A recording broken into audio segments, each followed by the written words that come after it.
ಉಪಯುಕ್ತ. ಇದು ಕಲಿಕೆಯ ಸಾಗರ, ಕಲಿಯುವ ಮನಸ್ಸಿಗೆ ಆಧಾರ, ಕಲಿಯುತ್ತ ನಲಿಯುವ ತಾಯಿ ನುಡಿಯ ಎಂಬಂತೆ ಎಲ್ಲ ಕುಲಕೋಟಿ ಕನ್ನಡಿಗರ ಪಾದಾರವಿಂದಕ್ಕೆ ಶರಣಾಗಿ ಕನ್ನಡ ಭಾಷೆಯನ್ನು ಕಲಿಯುವ ವಿದ್ಯಾರ್ಥಿಗಳಿಗೆ ಹಾಗೂ ಶಿಕ್ಷಕರಿಗೆ ಉಪಯೋಗವಾಗಲೆಂದು ಸಿದ್ಧಪಡಿಸಿರುವ ಒಂದು ಮಾಧ್ಯಮವೇ ಈ ಉಪಯುಕ್ತ. ದುಷ್ಟಬುದ್ಧಿಯು ತನ್ನ ತಂದೆ ಪ್ರೇಮಮತಿಯನ್ನು ಮಾರಿಯ ಮನೆಗೆ ಹರಕೆಯ ಕುರಿಯನ್ನು ಕರೆದೊಯ್ಯುವಂತೆ ಆಲದ ಮರದ ಪೊಟರೆಯಲ್ಲಿ ತನ್ನ ತಂದೆಯನ್ನು ಹೊಗಿಸಿ ಅದರ ಒಳಗೆ ಅವಿತುಕೊಳ್ಳುವಂತೆ ಮಾಡಿ ಈ ವ್ಯಾಜ್ಯವನ್ನು ನಾನೇ ಗೆದ್ದೆನೆಂದು ಖುಷಿಪಟ್ಟು ಮನೆಗೆ ಬಂದು ಆರಾಮವಾಗಿ ನಿದ್ರೆಯನ್ನು ಮಾಡುತ್ತಾನೆ. ಮಾರನೆಯ ದಿನ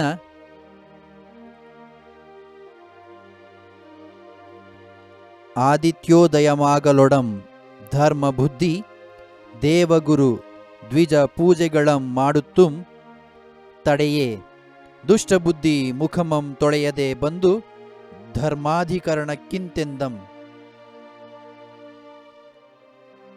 ಆದಿತ್ಯ ಉದಯಂ ಆಗಲೊಡಂ ಧರ್ಮಬುದ್ಧಿ ದೇವ ಗುರು ದ್ವಿಜ ಪೂಜೆಗಳಂ ಮಾಡುತ್ತುಂ ತಡೆಯೇ ದುಷ್ಟಬುದ್ಧಿ ಮುಖಮಂ ತೊಳೆಯದೆ ಬಂದು ಧರ್ಮಾಧಿಕರಣಕ್ಕೆ ಇಂತು ಎಂದಂ. ಆದಿತ್ಯ ಉದಯಂ ಆಗಲೊಡಂ ಆದಿತ್ಯ ಉದಯಂ ಆಗಲೊಡಂ ಬೆಳಗಾಗಲು ಬೆಳಗಿನ ಜಾವ ಆದಾಗ ಧರ್ಮಬುದ್ಧಿ ದೇವ ಗುರು ದ್ವಿಜ ಪೂಜೆಗಳಂ ಮಾಡುತ್ತುಂ ತಡೆಯೇ ಧರ್ಮಬುದ್ಧಿಯು ದೇವ ಗುರು ದೇವರ ಗುರುಗಳ ದ್ವಿಜ ಪೂಜೆಗಳಂ ದ್ವಿಜರ ಬ್ರಾಹ್ಮಣರ ಪೂಜೆಗಳನ್ನು ಮಾಡುತ್ತಾ ತಡೆಯೇ ಕಳೆಯುತ್ತಿರಲು ಧರ್ಮಬುದ್ಧಿಯು ದೇವರ ಗುರುಗಳ ಬ್ರಾಹ್ಮಣರ ಪೂಜೆಗಳನ್ನು ಮಾಡುತ್ತಾ ಕಾಲ ಕಳೆಯುತ್ತಿರಲು ದುಷ್ಟಬುದ್ಧಿ ಮುಖಂ ತೊಳೆಯದೆ ಬಂದು ಧರ್ಮಾಧಿಕರಣಕ್ಕೆ ಇಂತು ಎಂದಂ. ದುಷ್ಟಬುದ್ಧಿಯು ಮುಖಂ ತೊಳೆಯದೆ ಬಂದು ತನ್ನ ಮುಖವನ್ನು ತೊಳೆಯದೆ ಎದ್ದು ಬಂದು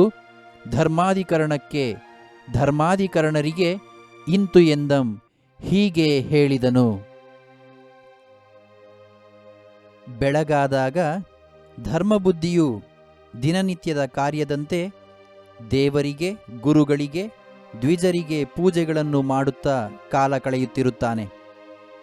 ಆದರೆ ದುಷ್ಟಬುದ್ಧಿಯು ಮುಖವನ್ನೂ ತೊಳೆಯದೆ ಓಡಿ ಬಂದು ಧರ್ಮಾಧಿಕರಣರಿಗೆ ಹೀಗೆ ಹೇಳಿದನು. ಪ್ರತ್ಯರ್ಥಿ ಬಂದನಿಲ್ಲ ಪಿರಿದುಂ ಪೊಳ್ತು ಪೋದುದು ಎನಗೆ ಕರ್ತವ್ಯಮಾವುದೆಂದು ನುಡಿಯುತ್ತಿರ್ಪನ್ನೆಗಂ ಧರ್ಮಬುದ್ಧಿಯ ಬರವಂ ಕಂಡಾಕ್ಷಣದೊಳ್ ಧರ್ಮಾಧಿಕರಣರ್ ನಡೆಯಿಂ ನಿಮ್ಮೀರ್ವರ ಬವರಮಂ ತೀರ್ದುವಮೆಂದು ವಟವೃಕ್ಷದ ಸಮೀಪಕ್ಕೆ ಒಂದಷ್ಟ ವಿಧಾರ್ಚನೆಯಿಂದರ್ಚಿಸಿ ತದನಂತರ ಮಾಯೀರ್ವರುಮಂ ನುಡಿಸಿ ಬಳಿಕ ಮರನನ್ನಿಂತೆಂದರ್. ಪ್ರತ್ಯರ್ಥಿ ಬಂದನ್ ಇಲ್ಲ ಪಿರಿದುಂ ಪೊಳ್ತು ಪೋದುದು ಎನಗೆ ಕರ್ತವ್ಯಂ ಆವುದು ಎಂದು ನುಡಿಯುತ್ತ ಇರ್ಪ ಅನ್ನೆಗಂ ಧರ್ಮಬುದ್ಧಿಯ ಬರವಂ ಕಂಡು ಆ ಕ್ಷಣದೊಳ್ ಧರ್ಮಾಧಿಕರಣರ್ ನಡೆಯಿಂ ನಿಮ್ಮ ಈರ್ವರ ಬವರಮಂ ತೀರ್ದುವಂ ಎಂದು ವಟವೃಕ್ಷದ ಸಮೀಪಕ್ಕೆ ಬಂದು ಅಷ್ಟವಿಧ ಅರ್ಚನೆಯಿಂದ ಅರ್ಚಿಸಿ ತತ್ ಅನಂತರಂ ಆ ಈರ್ವರುಮಂ ನುಡಿಸಿ ಬಳಿಕ ಆ ಮರನನ್ ಇಂತೆಂದರ್. ಪ್ರತ್ಯರ್ಥಿ ಬಂದನ್ ಇಲ್ಲ ಪಿರಿದುಂ ಪೊಳ್ತು ಪೋದುದು. ಪ್ರತ್ಯರ್ಥಿ ಬಂದನ್ ಇಲ್ಲ, ಪ್ರತ್ಯರ್ಥಿಯೂ ಬಂದಿಲ್ಲ. ವಿರೋಧಿಯವನಾದಂತಹ ಧರ್ಮಬುದ್ಧಿಯು ಇನ್ನೂ ಬಂದಿಲ್ಲ. ಪಿರಿದುಂ ಪೊಳ್ತು ಪೋದುದು ಬಹಳ ಹೊತ್ತಾಯಿತು ಎಂದು ದುಷ್ಟಬುದ್ಧಿಯು ಧರ್ಮಾಧಿಕರಣರಿಗೆ ಹೇಳುತ್ತಾನೆ. ಇನ್ನೂ ಮುಂದುವರೆದು ದುಷ್ಟಬುದ್ಧಿಯು ಎನಗೆ ಕರ್ತವ್ಯಂ ಆವುದು ಎಂದು ನುಡಿಯುತ್ತಾ ಇರ್ಪ ಅನ್ನೆಗಂ ಎನಗೆ ಕರ್ತವ್ಯಂ ಆವುದು, ನಾನು ಮಾಡಬೇಕಾದ ಕೆಲಸ ಯಾವುದು ಎಂದು ದುಷ್ಟಬುದ್ಧಿಯು ಕೇಳುತ್ತಾ ಇರ್ಪ ಅನ್ನೆಗಂ, ಇರ್ಪ ಇರುವ ಅನ್ನೆಗಂ, ಅಷ್ಟರಲ್ಲಿ ನಾನೇನು ಕೆಲಸ ಮಾಡಬೇಕು, ಪ್ರತ್ಯರ್ಥಿ ಇನ್ನೂ ಬಂದಿಲ್ಲ, ನನ್ನ ಕೆಲಸ ಏನು ಎಂದು ದುಷ್ಟಬುದ್ಧಿಯು ಕೇಳುತ್ತಾ ಇರುವಾಗ ಧರ್ಮಬುದ್ಧಿಯ ಬರವಂ ಕಂಡು ಆ ಕ್ಷಣದೊಳ್, ಧರ್ಮಬುದ್ಧಿಯು ಬರವಂ ಕಂಡು ಬರುತ್ತಿರುವುದನ್ನು ಕಂಡು ಆ ಕ್ಷಣದೊಳ್, ಆ ಕೂಡಲೇ ಧರ್ಮಾಧಿಕರಣರ್ ನಡೆಯಿಂ ನಿಮ್ಮ ಈರ್ವರ ಬವರಮಂ ತೀರ್ದುವಂ ಎಂದು, ಆ ಕ್ಷಣದಲ್ಲಿ ಆ ಕೂಡಲೇ ಧರ್ಮಾಧಿಕರಣರು ನಡೆಯಿಂ ನಡೆಯಿರಿ, ನಿಮ್ಮಿಬ್ಬರ ಬವರಮಂ ಜಗಳವನ್ನು ತೀರ್ದುವಂ ಎಂದು ತೀರ್ಮಾನಿಸುವೆವು ಎಂದು ವಟವೃಕ್ಷದ ಸಮೀಪಕ್ಕೆ ವಟವೃಕ್ಷದ ಆಲದ ಮರದ ಸಮೀಪಕ್ಕೆ ಹತ್ತಿರಕ್ಕೆ ಬಂದು ಅಷ್ಟವಿಧ ಅರ್ಚನೆಯಿಂದ ಮರವನ್ನ ಅರ್ಚಿಸಿ ಪೂಜಿಸಿ ತತ್ ಅನಂತರಂ ಆ ಈರ್ವರುಮಂ ನುಡಿಸಿ ಬಳಿಕ ಆ ಮರನನ್ ಇಂತೆಂದರ್. ತತ್ ಅನಂತರಂ ಆ ನಂತರದಲ್ಲಿ ಆ ಈರ್ವರುಮಂ ಅವರಿಬ್ಬರನ್ನು ನುಡಿಸಿ ವಿಚಾರಿಸಿ ಬಳಿಕ ನಂತರದಲ್ಲಿ ಆ ಮರವನ್ನ ಅಂದರೆ ಆಲದ ಮರವನ್ನ ಕುರಿತು ಇಂತೆಂದರ್ ಹೀಗೆ ಕೇಳಿದರು, ಹೀಗೆಂದರು. ಪ್ರತ್ಯರ್ಥಿಯು ಇನ್ನೂ ಬಂದಿಲ್ಲ, ಬಹಳ ಹೊತ್ತಾಗಿದೆ, ನಾನೇನು ಕೆಲಸ ಮಾಡಬೇಕು, ನನ್ನ ಕರ್ತವ್ಯ ಇಲ್ಲಿ ಏನಿದೆ ಎಂದು ದುಷ್ಟಬುದ್ಧಿಯು ಕೇಳುತ್ತಾ ಇರುವಷ್ಟರಲ್ಲಿ ಧರ್ಮಬುದ್ಧಿಯು ಬರುತ್ತಿರುವುದನ್ನು ಕಂಡ ಕೂಡಲೇ, ನೋಡಿದ ಕೂಡಲೇ ಧರ್ಮಾಧಿಕರಣರು ನಡೆಯಿರಿ, ನಿಮ್ಮಿಬ್ಬರ ಜಗಳವನ್ನು ತೀರ್ಮಾನಿಸುವೆವು ಎಂದು ಆಲದ ಮರದ ಸಮೀಪಕ್ಕೆ ಕರೆದುಕೊಂಡು ಬರುತ್ತಾರೆ. ಎಲ್ಲರೂ ಆಲದ ಮರದ ಸಮೀಪಕ್ಕೆ ಬಂದು ಆಲದ ಮರಕ್ಕೆ, ಅಂದರೆ ಪ್ರಕೃತಿ ದೇವಿಯಾದಂತಹ ಆಲದ ಮರವೂ ಕೂಡ ಒಂದು ದೇವತೆ ಎಂದು ಅದಕ್ಕೆ ಅಷ್ಟ ವಿಧಿಗಳ ಅರ್ಚನೆಯಿಂದ ಆ ಆಲದ ಮರವನ್ನು ಪೂಜಿಸಿ ಅರ್ಚಿಸಿ ಆ ನಂತರದಲ್ಲಿ ಅವರಿಬ್ಬರನ್ನು ನಡೆದ ಸಂಗತಿಗಳನ್ನು ವಿಚಾರಿಸಿ ನಂತರ ಕೊನೆಗೆ ಆ ಆಲದ ಮರವನ್ನು ಕುರಿತು ಧರ್ಮಾಧಿಕರಣರು ಹೀಗೆ ಕೇಳುತ್ತಾರೆ, ಹೀಗೆನ್ನುತ್ತಾರೆ. ನೀನಪ್ಪೊಡೆ ಯಕ್ಷಾದಿ ದಿವ್ಯ ದೇವತಾ ವಾಸಮುಂ ಸೇವ್ಯಮುಮಪ್ಪ ವೃಕ್ಷ ಮಧುಕಾರಣದಿಂ ನಿನ್ನಂ ಸಾಕ್ಷಿ ಮಾಡಿ ಕೇಳ್ದಪೆವು.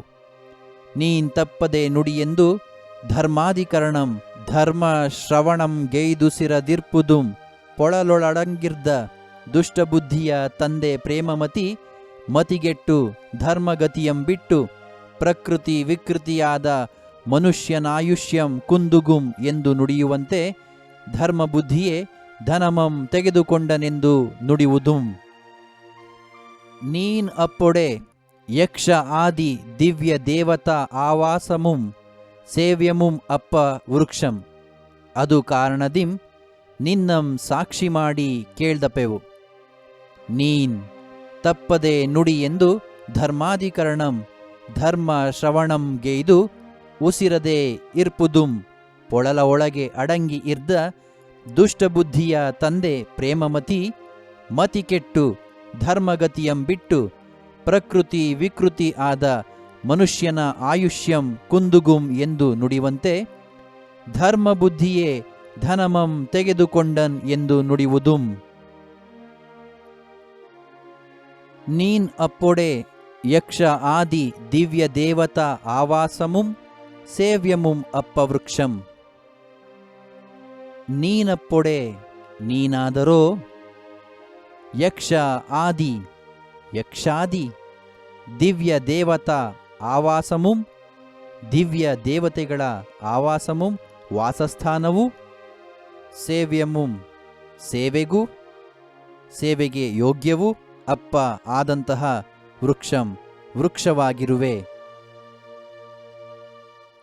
ಅದು ಕಾರಣದಿಂ ನಿನ್ನಂ ಸಾಕ್ಷಿ ಮಾಡಿ ಕೇಳ್ದಪೆವು. ಅದು ಕಾರಣದಿಂ ಆದ್ದರಿಂದ ನಿನ್ನನ್ನು ಸಾಕ್ಷಿ ಮಾಡಿ ಸಾಕ್ಷಿಯನ್ನಾಗಿ ಮಾಡಿಕೊಂಡು ಕೇಳ್ದೆಪೆವು. ನಿನ್ನನ್ನು ನಾವು ಸಾಕ್ಷಿಯಾಗಿ ಕೇಳುತ್ತಿದ್ದೇವೆ, ಕೇಳುವೆವು. ನೀನ್ ತಪ್ಪದೆ ನುಡಿ ಎಂದು ಧರ್ಮಾಧಿಕರಣಂ ಧರ್ಮ ಶ್ರಮಣಗೈದು ಉಸಿರದೆ ಇರ್ಪುದುಂ.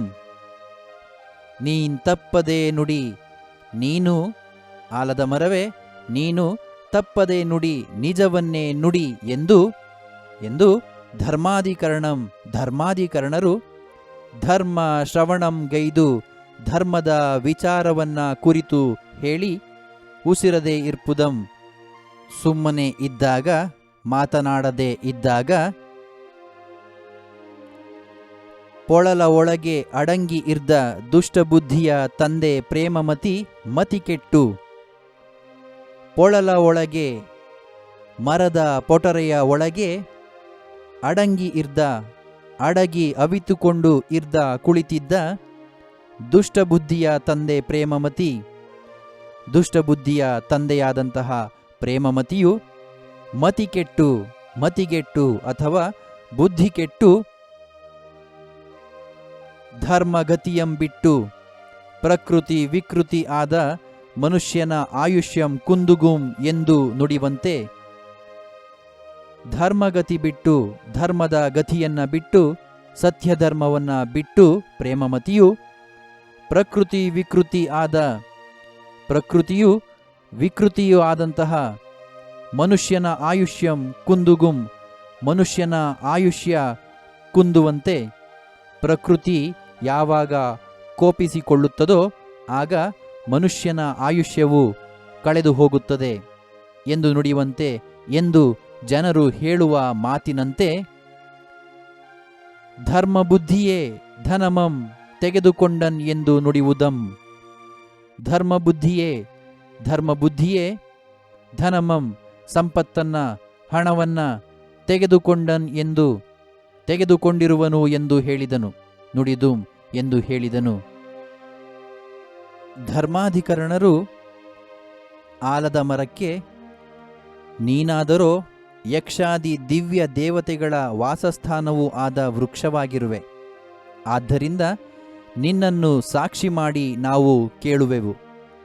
ನೀನು ನಿಜವನ್ನೇ ನುಡಿಯೆಂದು ಧರ್ಮಾಧಿಕರಣರು ಧರ್ಮದ ವಿಚಾರಗಳನ್ನು ಕುರಿತು ಹೇಳಿ ಸುಮ್ಮನೆ ಆದಾಗ, ಮರದ ಪೊಟರೆಯಲ್ಲಿ ಅಡಗಿ ಕುಳಿತಿದ್ದ ದುಷ್ಟಬುದ್ಧಿಯ ತಂದೆ ಪ್ರೇಮಮತಿ ಬುದ್ಧಿ ಕೆಟ್ಟು ಧರ್ಮಗತಿಯನ್ನ ಸತ್ಯಧರ್ಮವನ್ನ ಬಿಟ್ಟು ಪ್ರಕೃತಿ ವಿಕೃತಿಯಾದ ಮನುಷ್ಯನ ಆಯುಷ್ಯ ಕುಂದುವುದು ಎಂದು ಜನರು ಹೇಳುವ ಮಾತಿನಂತೆ, ಧರ್ಮಬುದ್ಧಿಯೇ ಧನವನ್ನು ತೆಗೆದುಕೊಂಡಿರುವನು ಎಂದು ಹೇಳಿದನು. ನೆರವಿಯುಂ ಧರ್ಮಾಧಿಕರಣಮುಂ ಚೋದ್ಯಂ ಬಟ್ಟಿರೆ ಧರ್ಮಬುದ್ಧಿ ಚೋದ್ಯಮಿದು ದೈವಮಲ್ಲಕ್ಕು ಮಂತಪ್ಪೊಡೆ ಸತ್ಯಮನೇಕೆ ನುಡಿಯದು. ಇದೇ ನಾನು ಮೊಂದು ಕೃತ್ರಿಮ ಮಾಗಲೇ ವೇಳ್ಕುಮೆಂದ ಮರನಂ ಬಲವೊಂದು ನೋಡಿ ಪಿರಿದಪ್ಪ ಪೊಳಲುಮನಲ್ಲಿಯೇ ಮನುಷ್ಯ ಸಂಚಾರ ಮಾಗಿರ್ದುದು ಮಂ ಕಂಡು ನಿಶ್ಚಯಿಸಿ ಧರ್ಮಬುದ್ಧಿ ಧರ್ಮಾಧಿಕರಣರ್ಗಿಂತೆಂದಂ ಹುಸಿಯದ ಬೇಹಾರಿಯೇ ಇಲ್ಲ. ನೆರವಿಯುಂ ಧರ್ಮಾಧಿಕರಣಮುಂ ಚೋದ್ಯಂ ಪಟ್ಟಿರೆ ಧರ್ಮಬುದ್ಧಿ ಚೋದ್ಯಂ ಇದು ದೈವಂ ಅಲ್ಲ ಅಕ್ಕುಂ ಅಂತೆ ಅಪ್ಪೊಡೆ ಸತ್ಯಮನ್ ಏಕೆ ನುಡಿಯದು. ಇದು ಏನಾನು ಒಂದು ಕೃತಿಮಂ ಆಗಲ್ವೇಳ್ಕುಂ ಎಂದು ಆ ಮರನಂ ಬಲ ಬಂದು ನೋಡಿ ಪಿರಿದಪ್ಪ ಪೊಳಲುಮನ್ ಅಲ್ಲಿಯೇ ಮನುಷ್ಯ ಸಂಚಾರಮಂ ಆಗಿ ಇರ್ದುದುಮಂ ಕಂಡು ನಿಶ್ಚಯಿಸಿ ಧರ್ಮಬುದ್ಧಿ ಧರ್ಮಾಧಿಕರಣರ್ಗೆ ಇಂತು ಎಂದಂ ಹುಸಿಯದ ಬೇಹಾರಿಯೇ ಇಲ್ಲ.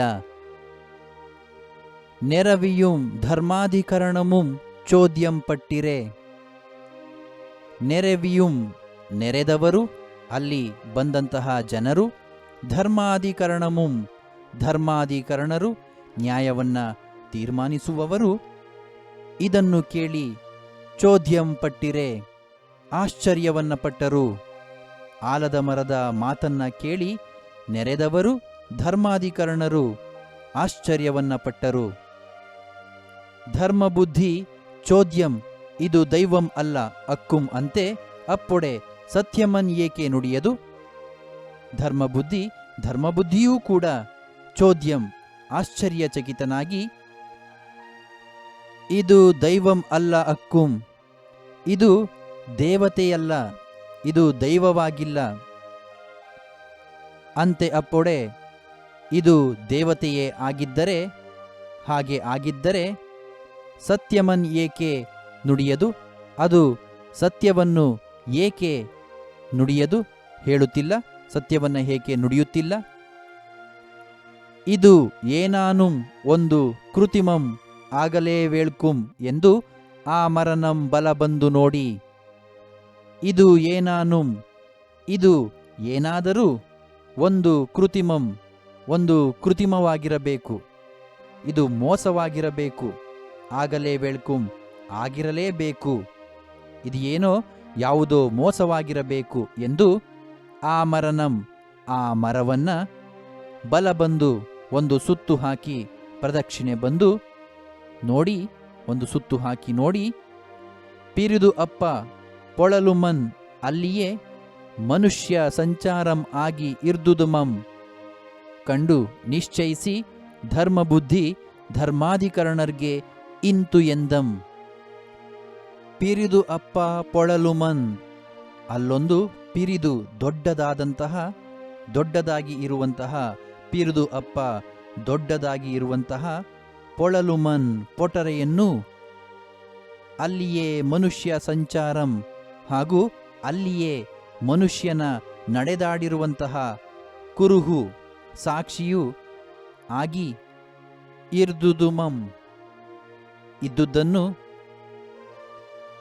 ಕಂಡು ನಿಶ್ಚಯಿಸಿ ನೋಡಿ ಗಮನಿಸಿ ಧರ್ಮಬುದ್ಧಿಯು ಧರ್ಮಾಧಿಕರಣರಿಗೆ ಇಂತು ಎಂದಂ ಹೀಗೆ ಹೇಳಿದನು. ಹುಸಿಯದ ಬೇಹಾರಿಯೇ ಇಲ್ಲ ಸ್ವಾಮಿ, ಹುಸಿಯದ ಸುಳ್ಳು ಹೇಳದ ಬೇಹಾರಿಯೇ ವ್ಯಾಪಾರಿಯೇ ಇಲ್ಲ.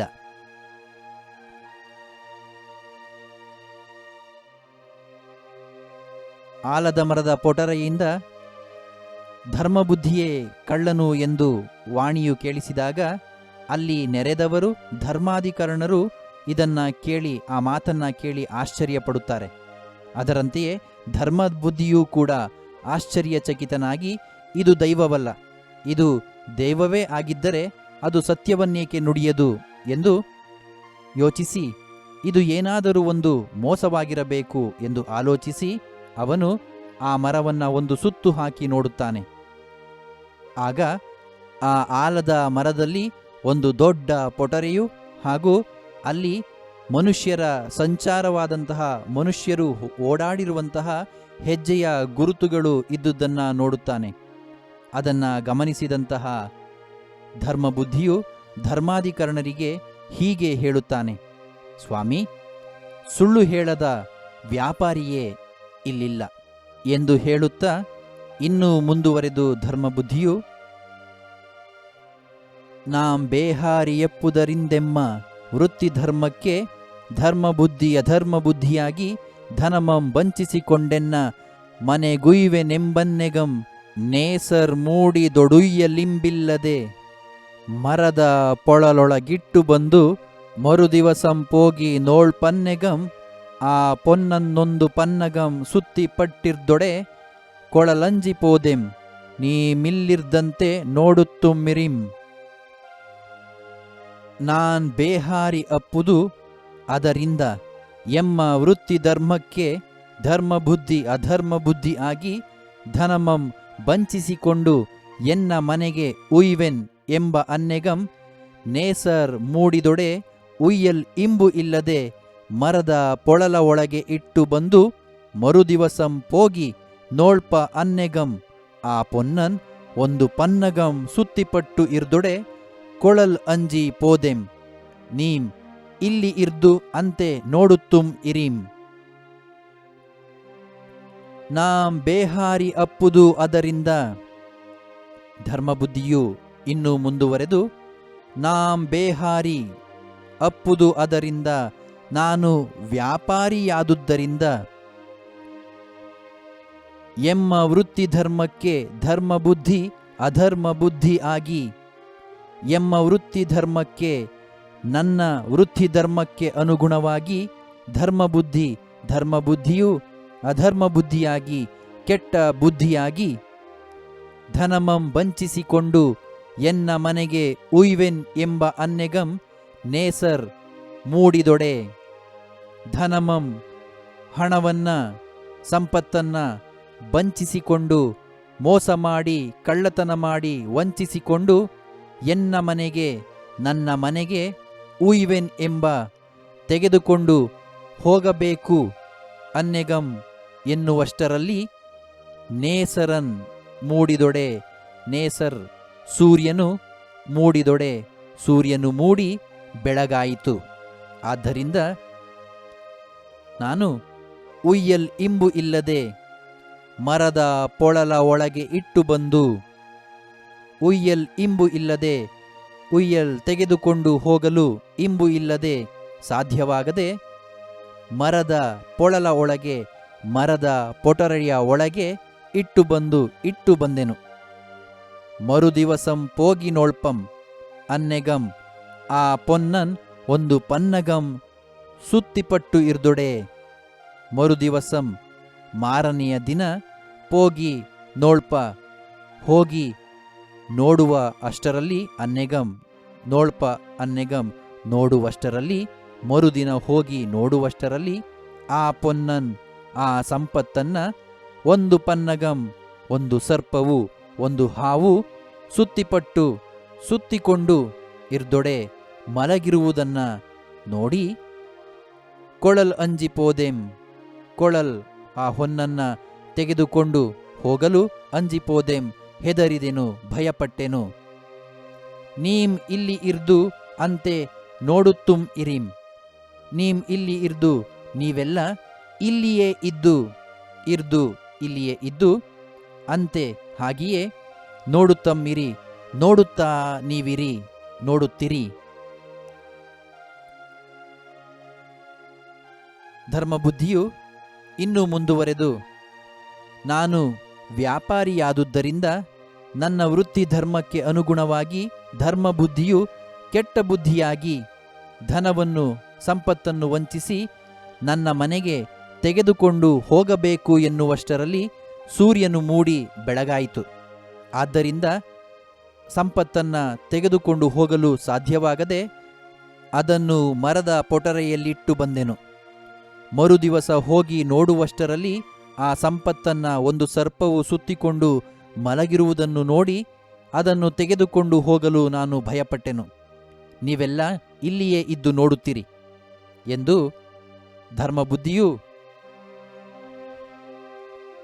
ಪೊಳಲೊಳಗೆ ಪೊಗೆಯ ನಿಕ್ಕಿ ಪಾವಂ ಪೊರಮಡಿಸಿ ಕಳ್ದುಕೊಂಡೊಡವೆಯಂ ಕೂಡುವೆನೆಂದು ಧರ್ಮಬುದ್ಧಿ ಪುಲ್ಲಂ ಪುಳ್ಳಿಯಂ ತರಿಸಿಯ ಪೊಳಲೊಳಡಗಿಸಿ ತುಂಬಿ ದುಷ್ಟಬುದ್ಧಿಯ ಮನೆಯೊಳ್ ಕಿಚ್ಚ ನಿಕ್ಕುವಂತೆ ಕಿಚ್ಚ ನಿಕ್ಕಲೊಡಂ ಪೊಗೆ ಸುತ್ತಿ ಯುರಿಯಟ್ಟಲ್ ಪ್ರೇಮಮತಿ ಧೃತಿಗೆಟ್ಟು ಪುಯ್ಯಲಿಟ್ಟು ಪೊಳಲೊಳಗಿಂದಂ ಸುರುಳ್ದುರುಳ್ದು ಕಂಠಗತ ಪ್ರಾಣನಾಗಿರ್ಪುದುಂ ಧರ್ಮಾಧಿಕರಣರ್ ಕಂಡು ದುಷ್ಟಬುದ್ಧಿಯ ತಂದೆಯಪ್ಪುದಂ ಸಂದೆಯ ಮಿಲ್ಲೆಂದರಿದು ಆ ಪಾಪಕರ್ಮನಪ್ಪ ದುಷ್ಪುತ್ರನಿಂ ನಿನಗಿಂತಿಪ್ಪ ದುರ್ಮರಣಂ ಸಮನಿಸಿದುದೆಂದು ನುಡಿವುದುಂ. ಪೊಳಲ ಒಳಗೆ ಪುಗೆಯನ್ ಇಕ್ಕಿ ಪಾವಂ ಪೊರಮಡಿಸಿ ಕಳ್ದುಕೊಂಡ ಒಡವೆಯಂ ಕುಡುವೆನ್ ಎಂದು ಧರ್ಮಬುದ್ಧಿ ಪುಲ್ಲಂ ಪುಳ್ಳಿಯಂ ತರಿಸಿ ಆ ಪೊಳಲ ಒಳಗೆ ಅಡಸಿ ತುಂಬಿ ದುಷ್ಟಬುದ್ಧಿಯ ಮನೆಯೊಳ್ ಕಿಚ್ಚನ್ ಇಕ್ಕುವಂತೆ ಕಿಚ್ಚನ್ ಇಕ್ಕಲು ಒಡಂ ಪೊಗೆ ಸುತ್ತಿ ಉರಿ ಅಟ್ಟಲ್ ಪ್ರೇಮಮತಿ ಧೃತಿ ಕೆಟ್ಟು ಪುಯ್ಯಲ್ ಇಟ್ಟು ಪೊಳಲ ಒಳಗಿಂದಂ ಸುರುಳ್ದು ಉರುಳ್ದು ಕಂಠಗತ ಪ್ರಾಣನ್ ಆಗಿರ್ಪುದುಂ ಧರ್ಮಾಧಿಕರಣರ್ ಕಂಡು ದುಷ್ಟಬುದ್ಧಿಯ ತಂದೆ ಅಪ್ಪುದಂ ಸಂದೇಯಂ ಇಲ್ಲಂ ಎಂದು ಅರಿದು ಈ ಪಾಪಕರ್ಮನ್ ಅಪ್ಪ ದುಷ್ಪುತ್ರನಿಂ ನಿನಗೆ ಇಂತು ಅಪ್ಪ ದುರ್ಮರಣಂ ಸಮನಿಸಿದುದು ಎಂದು ನುಡಿವುದುಂ. ಪೊಳಲ ಒಳಗೆ ಪುಗೆಯನ್ ಇಕ್ಕಿ ಪಾವಂ ಪೊರಮಡಿಸಿ ಕಳ್ದುಕೊಂಡ ಒಡವೆಯಂ ಕುಡುವೆನ್. ಪೊಳಲ ಒಳಗೆ ಪೊಟರೆಯ ಒಳಗೆ ಪುಗೆಯನ್ ಇಕ್ಕಿ ಹೊಗೆಯನ್ನು ಹಾಕಿ ಪಾವಂ ಪೊರಮಡಿಸಿ ಹಾವನ್ನು ಹೊರ ಹೋಗುವಂತೆ ಮಾಡಿ ಕಳ್ದುಕೊಂಡ ಕದ್ದಿರುವಂತಹ ಒಡವೆಯನ್ನು ಕೊಡುವೆನು ಎಂದು ಧರ್ಮಬುದ್ಧಿ ಪುಲ್ಲಂ ಪುಳ್ಳಿಯಂ ತರಿಸಿ ಆ ಪೊಳಲ ಒಳಗೆ ಅಡಸಿ ತುಂಬಿ ಎಂದು ಧರ್ಮಬುದ್ಧಿ ಪೊಟರೆಯೊಳಗೆ ಹೊಗೆಯನ್ನು ಹಾಕಿ ಹಾವನ್ನು ಹೊರಹೋಗುವಂತೆ ಮಾಡಿ ಕದ್ದ ಒಡವೆಯನ್ನು ಕೊಡುವೆನು ಎಂದು ಧರ್ಮಬುದ್ಧಿಯು ಪುಲ್ಲಂ ಪುಳ್ಳಿಯಂ ತರಿಸಿ ಹುಲ್ಲನ್ನು ಪುಳ್ಳಿಯಂ ಕಟ್ಟಿಗೆಯನ್ನು ತರಿಸಿ ತೆಗೆದುಕೊಂಡು ಬಂದು ಆ ಪೊಳಲ ಒಳಗೆ ಅದನ್ನು ಆ ಪೊಟರೆಯಲ್ಲಿ ಅಡಸಿ ತುರುಕಿ ತುಂಬಿಸಿ ದುಷ್ಟಬುದ್ಧಿಯ ಮನೆಯೊಳ್ ಕಿಚ್ಚನ್ ಇಕ್ಕುವಂತೆ ಕಿಚ್ಚನ್ ಇಕ್ಕಲ್. ಧರ್ಮಬುದ್ಧಿಯು ಹುಲ್ಲು ಕಟ್ಟಿಗೆಯನ್ನು ತರಿಸಿ ಹೇಗೆ ಪೊಟರೆಯಲ್ಲಿ ತುರುಕುತ್ತಾನೆ ಎಂದರೆ ದುಷ್ಟಬುದ್ಧಿಯ ಮನೆಗೆ ಕಿಚ್ಚನ್ ಇಕ್ಕುವಂತೆ ಬೆಂಕಿಯನ್ನು ಹಾಕುವಂತೆ ಕಿಚ್ಚನ್ ಇಕ್ಕಲ್ ಬೆಂಕಿಯನ್ನು ಹಾಕುತ್ತಾನೆ. ಆಗ ಒಡಂ ಪೊಗೆ ಸುತ್ತಿ ಉರಿ ಅಟ್ಟಲ್ ಪ್ರೇಮಮತಿ ಧೃತಿ ಕೆಟ್ಟು. ಒಡಂ ಹೊಗೆಯು ಆ ಸಂದರ್ಭದಲ್ಲಿ ಬೆಂಕಿ ಹಾಕಿದ ಕೂಡಲೇ ಹೊಗೆಯು ಸುತ್ತಿಕೊಂಡು ಉರಿ ಅಟ್ಟಲ್ ಬೆಂಕಿಯು ಉರಿಯ ತೊಡಗಲು ಪ್ರೇಮಮತಿ ದುಷ್ಟಬುದ್ಧಿಯ ತಂದೆಯಾದಂತಹ ಪ್ರೇಮಮತಿಯು ಒಳಗಿದ್ದುಕೊಂಡಿದ್ದಂತಹ ಪ್ರೇಮಮತಿಯು ಧೃತಿ ಕೆಟ್ಟು ಭಯಪಟ್ಟು ಧೈರ್ಯಗೆಟ್ಟು ಬೆಂಕಿಗೆ ಹಾಕಿದಂತಹ ಬೆಂಕಿಗೆ ಹೆದರಿ ಪುಯ್ಯಲ್ ಇಟ್ಟು ಪೊಳಲ ಒಳಗಿಂದಂ ಉರುಳ್ದು ಕಂಠಗತ ಪ್ರಾಣನ್ ಆಗಿರ್ಪುದುಂ. ಪುಯ್ಯಲ್ ಇಟ್ಟು ಕೂಗುತ್ತಾ ಕಾಪಾಡಿ ಕಾಪಾಡಿ ಎಂದು ಬೊಬ್ಬೆ ಹಾಕುತ್ತಾ ಪೊಳಲ ಒಳಗಿಂದಂ ಪೊಟರೆಯ ಒಳಗಿಂದ ಸುರುಳ್ದು ಹೊರಳಿಕೊಂಡು ಉರುಳಿಕೊಂಡು ಕಂಠಗತ ಪ್ರಾಣನ್ ಆಗಿರ್ಪುದುಂ. ಕಂಠಗತ ಹೆದರಿ ಉಸಿರನ್ನ ಪ್ರಾಣವನ್ನ ಗಂಟಲಲ್ಲಿ ಇಟ್ಟುಕೊಂಡವನಂತೆ ಕೂಗುತ್ತಾ ಹೊರಗೆ ಬಂದನು. ಅವನ ಕಿರುಚಾಟವನ್ನ ಕೇಳಿದಂತಹ ಧರ್ಮಾಧಿಕರಣರ್ ಕಂಡು ದುಷ್ಟಬುದ್ಧಿಯ ತಂದೆ ಅಪ್ಪುದಂ ಸಂದೇಯಂ ಇಲ್ಲಂ ಎಂದು ಧರ್ಮಾಧಿಕರಣರು ಕಂಡು ನೋಡಿ ಇವನು ದುಷ್ಟಬುದ್ಧಿಯ ತಂದೆ, ಈತನು ದುಷ್ಟಬುದ್ಧಿಯ ತಂದೆ ಅಪ್ಪುದಂ ಎಂಬುದರಲ್ಲಿ ಸಂದೇಯಂ ಇಲ್ಲ, ಯಾವುದೇ ಸಂಶಯವಿಲ್ಲ ಎಂದು ಹೇಳಿ ಅರಿದು ಈ ಪಾಪಕರ್ಮನ್ ಅಪ್ಪ ದುಷ್ಪುತ್ರನಿಂ ನಿನಗೆ ಇಂತು ಅಪ್ಪ ದುರ್ಮರಣಂ ಸಮನಿಸುದುದು ಎಂದು ನುಡಿವುದುಂ.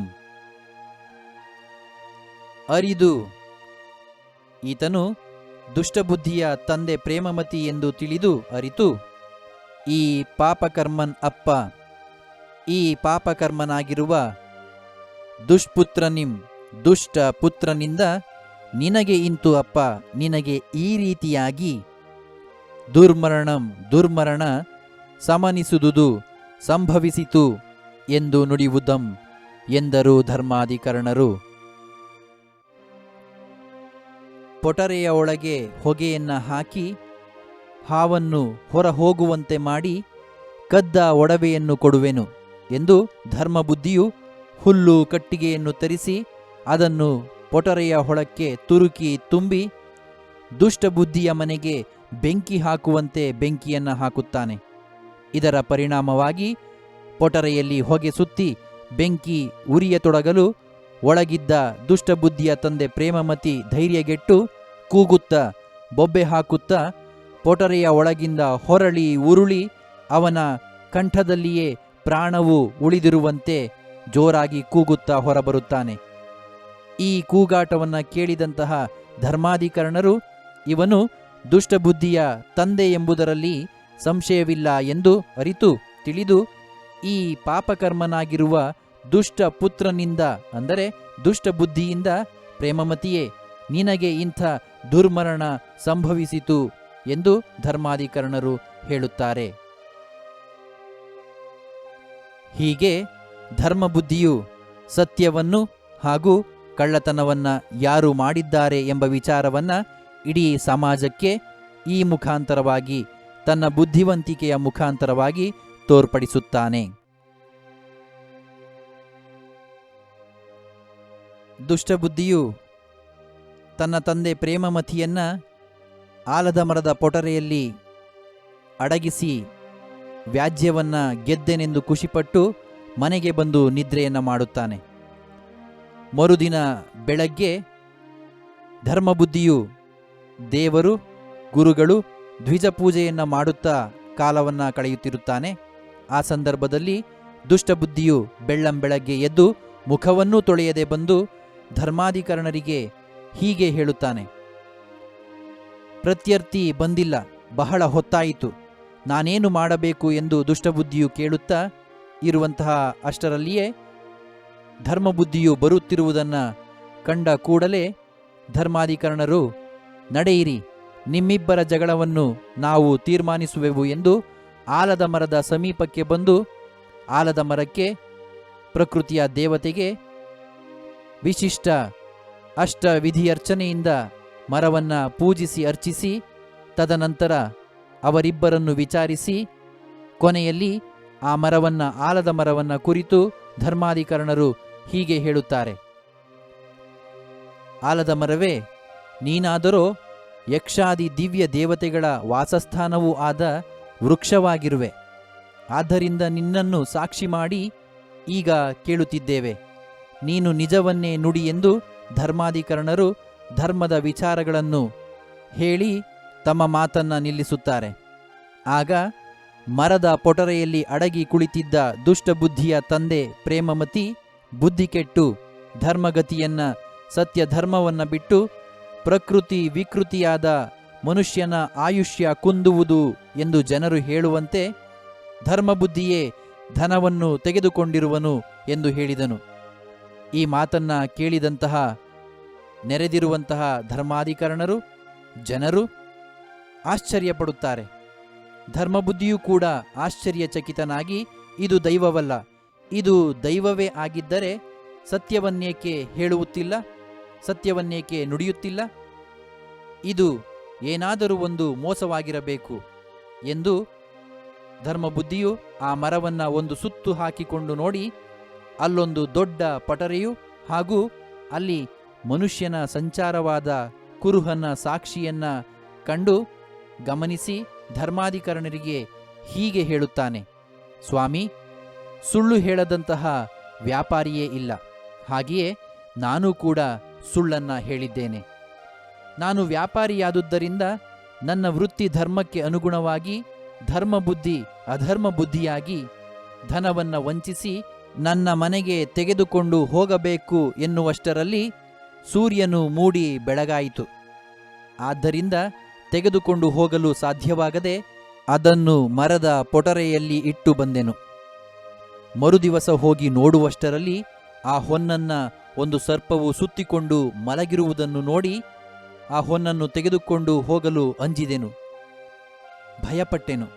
ನೀವಿಲ್ಲಿಯೇ ಇದ್ದು ನೋಡುತ್ತೀರಿ, ಆ ಹೊನ್ನನ್ನು ನಾನು ಹೇಗೆ ತೆಗೆಯುತ್ತೇನೆಂದು ಧರ್ಮಬುದ್ಧಿಯು ಪೊಟರೆಯೊಳಗೆ ಹೊಗೆಯನ್ನು ಹಾಕಿ ಹಾವನ್ನು ಹೊರ ಹೋಗುವಂತೆ ಮಾಡಿ ಕದ್ದ ಒಡವೆಯನ್ನು ನಿಮಗೆ ಕೊಡುವೆನು ಎಂದು ಧರ್ಮಬುದ್ಧಿಯು ಹುಲ್ಲು ಕಟ್ಟಿಗೆಯನ್ನು ತರಿಸಿ ಅದನ್ನು ಪೊಟರೆಯಲ್ಲಿ ತುರುಕಿ ತುಂಬಿ ದುಷ್ಟಬುದ್ಧಿಯ ಮನೆಗೆ ಬೆಂಕಿ ಹಾಕುವಂತೆ ಬೆಂಕಿ ಹಾಕಲು, ಹೊಗೆ ಸುತ್ತಿ ಬೆಂಕಿ ಉರಿಯತೊಡಗಲು ಒಳಗಿದ್ದಂತಹ ದುಷ್ಟಬುದ್ಧಿಯ ತಂದೆ ಪ್ರೇಮಮತಿ ಭಯಪಟ್ಟು ಧೈರ್ಯಗೆಟ್ಟು ಕೂಗುತ್ತಾ ಬೊಬ್ಬೆ ಹಾಕುತ್ತಾ ಪೊಟರೆಯ ಒಳಗಿಂದ ಹೊರಳಿ ಉರುಳಿ ಅವನ ಪ್ರಾಣವು ಕಂಠದಲ್ಲಿಯೇ ಇರುವಂತೆ ಜೋರಾಗಿ ಕೂಗಿಕೊಳ್ಳುತ್ತಾ ಹೊರಬರುತ್ತಾನೆ. ಅವನ ಧ್ವನಿಯನ್ನ ಕೇಳಿದಂತಹ ಧರ್ಮಾಧಿಕರಣರು ಇವನು ದುಷ್ಟಬುದ್ಧಿಯ ತಂದೆ ಎಂಬುದರಲ್ಲಿ ಸಂಶಯವಿಲ್ಲ ಎಂದು ಅರಿತು, ಈ ಪಾಪಕರ್ಮನಾಗಿರುವಂತಹ ದುಷ್ಟಪುತ್ರನಿಂದ ನಿನಗೆ ಇಂಥ ದುರ್ಮರಣ ಸಂಭವಿಸಿತು ಎಂದು ಎಲ್ಲರೂ ಕೂಡ ಬೈಯುತ್ತಾರೆ.